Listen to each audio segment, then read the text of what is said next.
నీవు కన్నీళ్లు విడుచుట నేను చూచి తిని.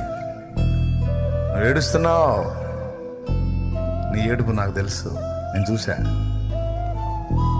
దేవునికి తెలుసండి నువ్వు ఎప్పుడు ఏడుస్తున్నావో, ఎక్కడ ఏడుస్తున్నావో, ఏ స్థితిలో ఏడుస్తున్నావో.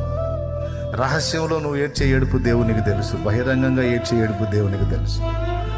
పైకి కనబడకుండా లోపల కొంతమంది కళ్ళల్లో కన్నీళ్లు రావు, ముఖంలో వికారం రాదు, కానీ లోపల కుమిలిపోతుంటారు. కొంతమంది అట్లా ఏడుస్తారు, బయటికి మళ్ళీ మామూలుగానే ఉంటారు, లోపల గందరగోళం అయిపోతుంటారు, ఏడుస్తుంటారు ఘోరంగా. నువ్వు ఎలా దుఃఖపడుతున్నావో నీ దుఃఖం దేవునికి తెలుసు, నాకు తెలుసు. నీవు కన్నీళ్లు విడుచుట నేను చూచి తిని. నీ ప్రార్థన అతి పెద్ద ప్రార్థన, పెద్ద శబ్దంతో చేసిన ప్రార్థన కాదు. ఏడుస్తూ ఏడుపులో నువ్వు వేడుకున్నా ఆ వేడుకోలు నేను విన్నా. నేను నిన్ను బాగు చేస్తా, బాధపడవా.